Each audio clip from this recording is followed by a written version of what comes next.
Sir నమస్కారం sir. నమస్తే. Sir Mulugu డిస్ట్రిక్ట్‌లో కర్రెగుట్టల ప్రాంతంలో కొన్ని రోజుల నుంచి కూడా చూస్తున్నాం ఎన్‌కౌంటర్‌లు అక్కడ జరుగుతున్నాయి. మావోయిస్టుల వేట కొనసాగుతూనే వస్తుంది. అయితే దీని పట్ల కేసీఆర్ గారు కూడా కాస్త పాజిటివ్‌గా స్పందించి దాన్ని ఆపాలి, ఇది ప్రజాస్వామ్యం కాదు అని ఆయన చెప్పారు. ఆ తర్వాత రేవంత్ రెడ్డి గారు కూడా మంత్రులతో మీటింగ్ ఏర్పాటు చేసుకొని ఆయన కూడా దీనికి సానుకూలంగానే వ్యవహరించినట్టుగా తెలుస్తుంది. మరి ఒక మాజీ అండ్ ప్రస్తుత ముఖ్యమంత్రులు దీన్ని ఆపాలని చెప్పేసి కోరుకున్నప్పుడు మరి ఇప్పుడు అక్కడ ఆగిపోయాయా ఎన్‌కౌంటర్‌లు? మరి ఇప్పుడు ప్రెజెంట్ అక్కడ పరిస్థితి ఏ విధంగా ఉంది సార్? అంటే 9వ రోజు నడుస్తోంది. ఇప్పటికీ అక్కడ సైన్యాలు కూంబింగ్ ఆపరేషన్లు చేస్తూనే ఉన్నాయి. ఆపరేషన్ జరుగుతోంది అని ఛత్తీస్గఢ్ ముఖ్యమంత్రి చాలా స్పష్టంగా మీడియా ముందుకు వచ్చి మాట్లాడాడు. మాట్లాడిన సందర్భంగా ఆయన ఒక విషయం ప్రస్తావించాడు. ఆంధ్ర, తెలంగాణ రాష్ట్రాలకు సంబంధించిన బలగాలను కూడా మేము అక్కడ సమీకరించామని చెప్తున్నాడు ఆయన. ఒకవైపు తెలంగాణ ప్రభుత్వం ఇది తప్పు అని చెప్పడంతో పాటు ముఖ్యమంత్రి రేవంత్ రెడ్డి గారు పౌర హక్కుల సంఘాలతో మాట్లాడారు. మాట్లాడి ఇలాంటి వాటిని నేను అనుమతించను అన్న పద్ధతిలో ఆయన మాట్లాడి చర్చలు పునరుద్ధరిస్తాను, అంటే వైఎస్ రాజశేఖర రెడ్డి గారి టైంలో జరిగినటువంటి చర్చల ప్రక్రియని పునరుద్ధరిస్తాను, దానికి నాకు అభ్యంతరం ఏమీ లేదు, అప్పుడు కూడా కాంగ్రెస్ ప్రభుత్వమే చొరవ తీసుకుంది అని చెబుతూ అప్పటి చర్చల ప్రక్రియను కొనసాగించినటువంటి జానారెడ్డి గారితో మాట్లాడి ఏ విషయం చెప్తానని ఆ రోజు పంపించాడు ఆయన. సరే, దానికి సంబంధించి జానారెడ్డి గారిని కలిశాడు. ఆయన అభిప్రాయాలు ఆయన చెప్పాడు. ఇది నడుస్తోంది ఒకవైపు. నేను చర్చల కంటే ఎక్కడో చోట పాజిటివ్ టోన్లో మాట్లాడాడు ఆయన. ఆ పాజిటివ్ టోన్ని తప్పు పట్టాల్సిన అవసరం లేదు, అది కరెక్టే. అయితే ఇక్కడ ఆంధ్రప్రదేశ్ పరిస్థితికి వస్తే అక్కడ ఎవరూ కూడా రియాక్ట్ కావట్లే ఏ నాయకుడు. ఇక్కడ ప్రతిపక్షము మాట్లాడింది, అధికార పక్షము మాట్లాడింది తెలంగాణలో. ఆంధ్రాలో కనీసం మాట్లాడటానికి భయపడుతున్నాడు, జగన్ భయపడుతున్నాడు. కూటమి ఎలాగో మాట్లాడదు, కమ్యూనిస్ట్ పార్టీల వరకు మాట్లాడుతున్నాయి అక్కడ. సిపిఐ, సిపిఎం అవి కూడా తెలంగాణలో మాట్లాడినంత బలంగా మాట్లాడట్లేదు ఆంధ్రాలో. అదొక దారుణం జరుగుతోంది. కానీ ఆంధ్ర పోలీసులు కూడా ఇందులో ఇన్వాల్వ్ అయి ఉన్నారని ఆయన చెప్తున్నాడు. సరే, ఏదేమైనప్పటికీ సీతక్కని కూడా కలిశారు. ఏది పీస్ కమిటీ ఒకటి ఏర్పడింది. మావోయిస్టులతో కేంద్ర ప్రభుత్వం చర్చలు జరపాలి అనే డిమాండ్తో ఒక పీస్ కమిటీ ఏర్పడింది. జంపన్న గారు వీళ్ళందరూ ఉన్నారు దానిలో. వీళ్ళు సీతక్కను కూడా కలిశారు. ఆవిడ కూడా నేను సాయశక్తుల ఈ ఆపరేషన్ ఆపడానికి ప్రయత్నం చేస్తాను, అలాగే చర్చల ప్రతిపాదనని ముందుకు తీసుకెళ్ళడానికి మేమేం చేయగలమో అది చేస్తామని కూడా చెప్పారు ఆవిడ. సరే, పాజిటివ్గానే చూద్దాం అది కూడా. కానీ కనీసంగా మాట్లాడనటువంటి ప్రాంతాలు కూడా ఉన్నాయి ఇప్పటికీ.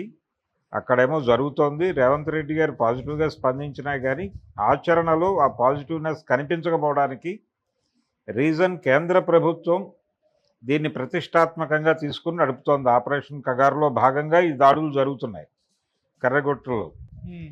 ఇందులో ఆల్రెడీ 38 మంది అని మీడియాలో ఒక స్పెక్యులేషన్ వచ్చింది, కానీ ఆయన అధికారికంగా 5 అని చెప్తున్నాడు ముఖ్యమంత్రి గారి ప్రకటనలో. ఒకవేళ అది నిజమే కావచ్చు. అలాగే లోపల వాళ్ళు సఫర్ అవుతున్నారు, ఇవన్నీ రకరకాలుగా చెప్తున్నారు.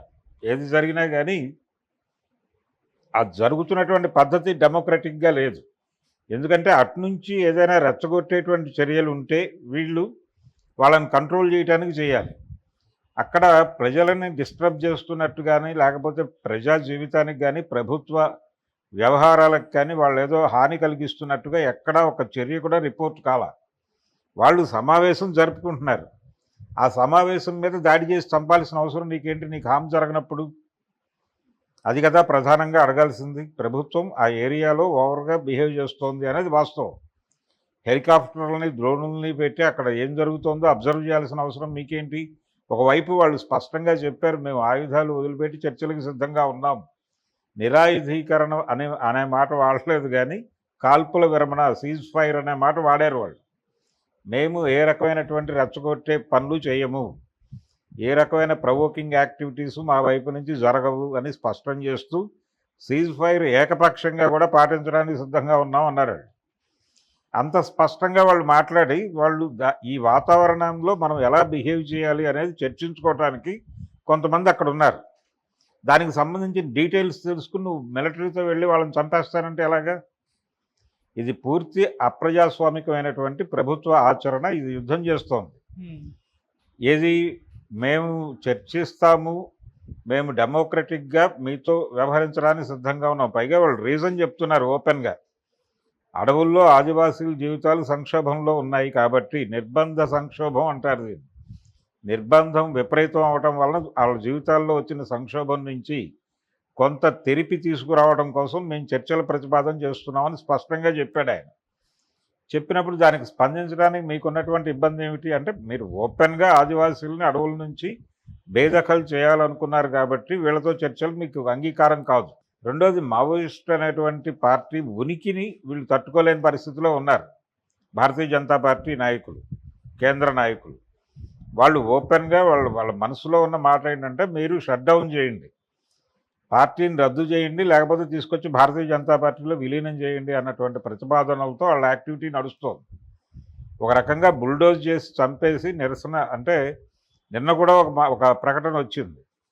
అదేంటంటే ఛత్తీస్గఢ్ ప్రాంతంలోనే చాలామంది ఆదివాసీలు లొంగిపోవడానికి, ఆదివాసీలు లొంగిపోవటం ఏంటి, ఆదివాసీలు లొంగుబాట్లు అనేది జాగ్రత్తగా గమనిస్తే ఆదివాసీలందరినీ మావోయిస్ట్ అకౌంట్లో లొంగుబాటు చేసుకుంటున్నారు.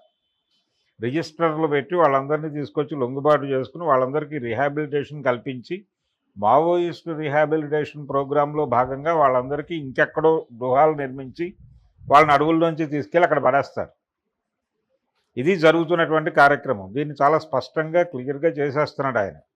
ఒకవైపు అది జరిగిపోతుంది, మీరేంటో చెప్పండి అంటున్నాడు. ఇప్పుడు ఇక్కడ కర్రగుట్టల్లో తుపాకులు పెట్టి అమిత్ షా గారు చెప్తున్న మాట ఏంటంటే, ఓకే మేము అక్కడ ఆల్రెడీ వాళ్ళని తోసేస్తున్నాం బయటికి, అడవులు ఖాళీ చేయించడం అనే కార్యక్రమాన్ని విజయవంతంగా చేసేస్తున్నాం మేము, ఇప్పుడు మీ ప్రోగ్రామ్ ఏమిటో చెప్పండి, మీ పరిస్థితి ఏంటి, మీరు లొంగిపోండి, ఇమ్మీడియట్గా లొంగిపోండి, మీ కంపెనీ షట్ డౌన్ చేయండి. కంపెనీ అని వాడుతున్నాను నేను, పార్టీ యాక్చువల్గా. మీ పార్టీని షట్ డౌన్ చేయండి, లేదంటే కనుక దాన్ని మెర్జ్ చేయండి. ఈ ప్రతిపాదనలతో ఆయన ముందుకు వచ్చి లేకపోతే చంపేస్తాను. ఇదేది రాజ్యాంగబద్ధం కాదు, ఇవేవి రాజ్యాంగబద్ధం కాదు. వాళ్ళు మాట్లాడుతున్నది మాత్రమే రాజ్యాంగబద్ధంగా ఉంది. మావోయిస్టులు మాట్లాడుతుంది. వాళ్ళు అనేక ప్రాంతాల్లో పీస్ కమిటీలు ఏర్పడ్డాయి, పీస్ కమిటీలు ర్యాలీలు చేస్తున్నాయి, శాంతి ర్యాలీలు చేస్తున్నారు, అనేక పార్టీలు రోడ్ల మీదకి వచ్చి మాట్లాడుతున్నారు.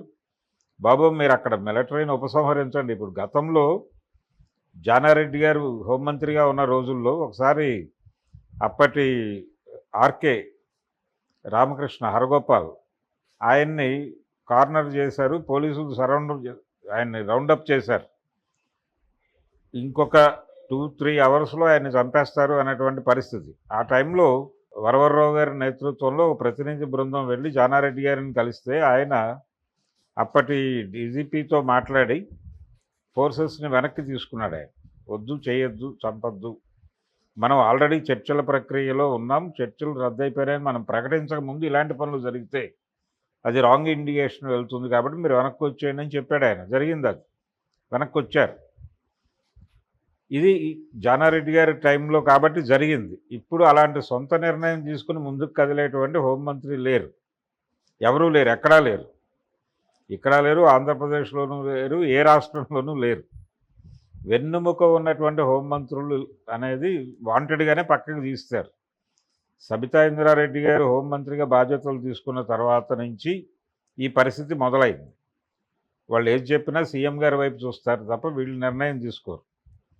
అందుకని జానారెడ్డి గారిని కలిసినప్పుడు, అంటే ముఖ్యమంత్రి గారు జానారెడ్డి గారిని కలిసినప్పుడు వారు చెప్పారు ఈ మాట, గతంలో ఇలాంటి ఎక్స్పీరియన్సెస్ ఉన్నాయి మనకి, మనం చర్చలకి కావలసినటువంటి వాతావరణం కల్పించడానికి చాలా కృషి చేశాం, అలాగే చర్చల్ని కొనసాగించకపోవడం కూడా జరిగింది. చాలా స్పష్టంగా ఆయన చెప్పిన మాట సీఎంకి.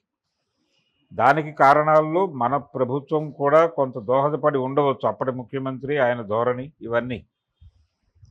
కాబట్టి ఇప్పుడు ఎలాంటి నిర్ణయం, చర్చలు అనేవి వాటిని నేను వ్యతిరేకించడం లేదు అన్నాడు ఆయన. చర్చలు అనేవి జరగవలసిందే, మాట్లాడవలసిందే, మా డైలాగ్ అనేది ఎందుకు వదిలిపెట్టాలి, కాబట్టి ఆ ఏరియాలో మీరు కొంచెం ఆలోచించి అడిగేయండి, కావాలంటే నేను మీకు సమన్వయం చేయడానికి కావాలంటే వస్తానన్న పద్ధతిలోనే సీఎంకి చెప్పాడనేది బయటకు వచ్చింది వార్త.